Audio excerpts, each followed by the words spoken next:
Dodge this. They know how to manipulate things. They know how to tweak people's emotions. That's what this is all about. I keep saying this goes back to Ferguson, people.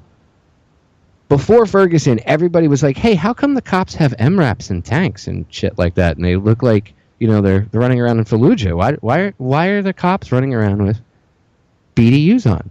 Do we really need to have cops with 50 caliber sniper rifles? And then Ferguson happened.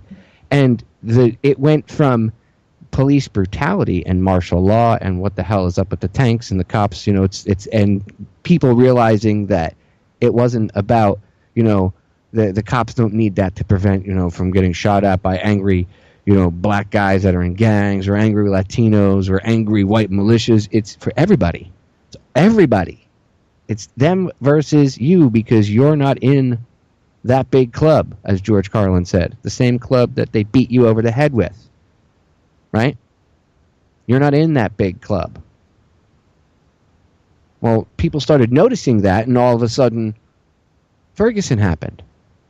And the media focused on police brutality. They narrowed. You notice how the media and the powers that shouldn't be, they were able to, and this is, you know, you just have to inject the right person or take someone who puts a lie out and twists things, and then the media will twist things around.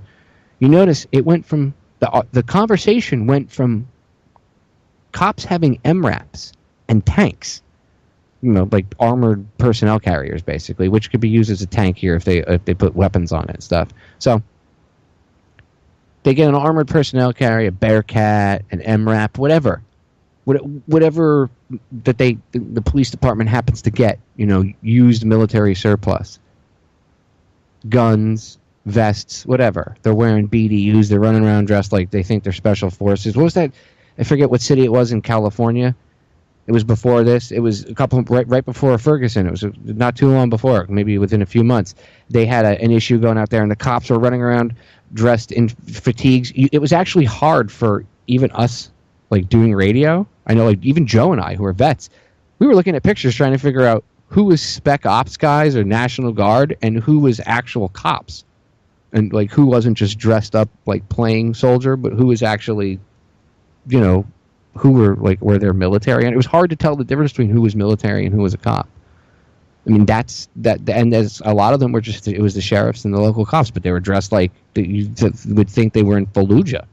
Like, what is this, Phantom Fury 3? Yeah. Anyway, so the argument was, hey, why do these cops have all these guns and, you know, are there conspiracy theorists, right? Will there be martial law? Are there, you know, and then it's that police state started to get talked about, and boom, the narrative got changed. It's amazing. You bring up the police state. You could talk about UFOs, aliens, anything like that. You bring up the police state, and the narrative gets changed. Look, ask Jesse Ventura. I know a lot of people have issues with Ventura here or there, but in his conspiracy theory show, they allowed all the other ones to air. The only one that got pulled off of TiVo, and I know because I was one of the first people to report on this, right? Because it just went by. I was streaming it through my computer at the time, and I literally was like, okay, why is it not on? It's not on TV, and it's right there. It's supposed to be on the schedule, and I did a whole video about it years ago. Anyway, why did that episode get pulled? Because it was about the police state and FEMA camps. Doesn't matter if you know who was in it. Doesn't matter if you feel it was sensationalized for TV. The point is, actually, that episode was pretty telling, and they didn't want it aired for a reason, right? Police state stuff. That seems to be a big no-no. You start to point that out too much, like the reality of that. See, back in the day, they laughed at us. Remember, what's the saying? First they ignore you, then they laugh at you, then they fight you, then you win. Well, back when they ignored us and they laughed at us, it was different. Well, now they're fighting us, and the way they fight is through censorship. So police state stuff you can't talk about. Everybody, even the mainstream media, started questioning why cops were driving around in MRAPs and Bearcats and armored personnel carriers and dressed up like G.I. Joe, and suddenly, the narrative became police brutality is synonymous for we don't like black people. So that did two things. One, it got everybody in the black community pissed off because they look, the anger that they have, a lot of it has been stoked, we'll say. They've backed gasoline tankers up to a fire and opened the valves. But that anger is genuine in the black community, in that they've been screwed over for a very long time.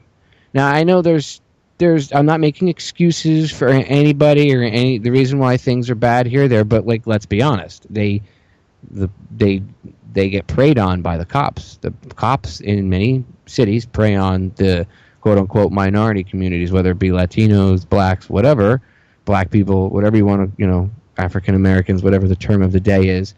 They get preyed on by the cops because they're easy to arrest. They can get them in the system, right? No, they bust them for this, that, the other thing. It's true. Now, that, and Russell Means has talked about this, the Native Americans went through that, the Latino community went through that. Well, now middle America, white people are going through it, and that's when they started to wake up and say, hey, wait a minute. And that's when the conversation got switched back from it being a police state to it being, again, it's just racist cops, and it's a racist attitude. Well, I guess maybe it's more of a class attitude. They're taught they're in a special, different class than you and me. They think they're above all of us. It's not, and yes, some of them buy into that base level thinking of, well, I'm better because I'm white, or I'm better because I'm such and such. And racism doesn't just sit with white people. It's not just like white people invented racism. Racism is the belief that your race is better than all other races on the planet. So it doesn't matter what color, what you look like, where you come from, what the pigment of your skin is. If you believe you're better than, or whatever you race, quote unquote, that you are, we're all just the human race. But whatever, say you identify as a white person, or you identify as like the Asian race, and you say, well, Asians are better than all other races on the planet. Well, that's a racist attitude. So it's not just white people that are racist. See, again, that's pushed to cause divide and to create this anger and to stoke a genuine anger in the black community. And then they get them pissed off. Then they turn around and they get the other people, well, blah, blah, blah, blah, blah, these people. I started to see libertarians, well, it's a good thing they have the MRAPs because, look, they're rioting during Ferguson. And I was like, wait, what? And you could see how the other side now, the quote-unquote conservative side, was getting pushed to be on the cops' side. See how that works? So instead of people going, hey, how come you cops are dressed like G.I. Joe? Now it's, well, if you don't like cops, you must be for killing cops, because then cops started to get shot, right? And they started to get killed because there was anger that was being stoked, and there was emotion being stoked, and a lot of propaganda and bullshit that was being put out there, and a lot of logical fallacies. But people, when they're emotional, they're not really paying attention to logic, are they? That's why they use emotion, right? So they were tweaking everybody's emotion. They get everybody pissed off. People start shooting cops. There's a couple crazies out there that, remember, there's 350 million people out there. Somebody's bound to be insane. There's bound to be somebody that's not fully there. And when I say insane, I mean, like, let's say, maybe the term insane isn't the proper term. How about somebody that will buy into, maybe violence is the only answer. They're on that level of thinking. They're that far down into base level thinking that they'll buy into the violence is the only answer, and they do something like that. Then that narrative is used to push the quote unquote other side, the conservative side, right? Oh, look, they want to kill cops. You have to protect cops. Then it's also used to tell the cops, you should be afraid of everybody because everybody wants to kill you. So now the cops have their reaction of fear when you get pulled over or when you have an interaction with them. They're always eyeballing you and worried that you're going to pull something out on them, right? Even if you're in friendly town. See how that works? Do you see how they manipulate all of us? You see how they tweak everybody? It's that simple. And that's what's been going on since Ferguson. It's exactly what's been going on since Ferguson. And they're doing it because they need the country to be divided. A house divided against itself cannot stand, ladies and gentlemen. They understand that. The beauty of this country used to be, and I believe at its core is still there, and that's why they're trying so hard to keep it in this division. The beauty of this country is you could not come in from an outside source by itself and attack. It was tried twice by the British. Didn't work. Almost did, but didn't work.